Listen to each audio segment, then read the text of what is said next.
பசிப்பெருக்கமே உயிர் பெருக்கம், உயிர் பெருக்கமே பசிப்பெருக்கம்.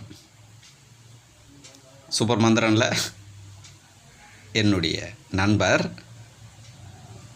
சரவணன் ஆவடியில் இருக்கார், ரயிலில் ஒர்க் பண்ணுறாரு. அவருடைய மந்திரம் தான், புரியுதுங்களா? இது மாதிரி நீங்களும் நிறைய மந்திரங்கள் சொல்லுங்க, புரியுதுங்களா? என்னுடைய தொலைபேசி எண் கூட கொடுக்குறேன். உங்களுக்கு மந்திரங்கள் தெரிந்தால் சொல்லுங்கள். எல்லாம் கூடி வாழ்வோம், அனைவரும் ஒன்று கூடி வாழுது. மந்திரங்கள் எதனா கண்டுபிடிச்சாலும் எனக்கு ஃபோன் பண்ணி கூட சொல்லுங்கள், இல்லை மெசேஜ் கூட அனுப்புங்க, வாய்ஸ் மெசேஜ் கூட அனுப்புங்க. 8939238922. பசி உணவு மகேந்திரன். சரி, பசி எடுத்ததா? மகிழ்ச்சியாக உணவு சாப்பிட்டீங்களா? அப்பா அம்மாவை வீட்டிலே வச்சுன்னு பத்திரமா பார்த்துங்க.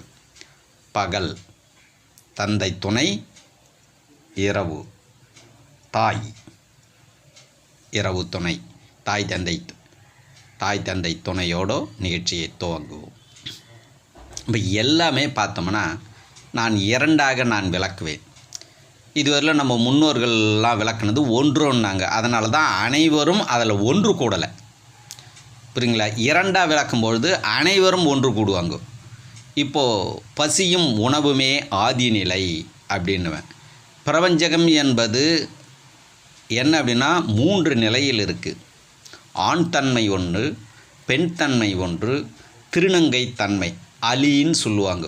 அது பழைய தமிழ், அது தவறான வார்த்தை கிடையாது, ரொம்ப பழைய தமிழ், அற்புதமான தமிழ். ஆனால் இந்த கலி உலகத்தில் நான் அவங்கள உயர்வ நிலையில் தெய்வ நிலையாக வைத்து சொல்லுவது எது என்றால் திருநங்கை என்ற ஒரு வார்த்தை சொல்லுவேன். அது சொல்லும் போதே எனக்கு நல்லாயிருக்கும். திருநங்கை அப்படி 3 நிலை இருக்குது. அதில் ஒரு நிலை நான் அதிகம் பேசுறதில்லை, திருநங்கை என்றது பேசுறதில்லை. ஏன்னா நமக்கு ஆரோக்கியத்துக்காக நம்ம பேசிக்கிறோம்.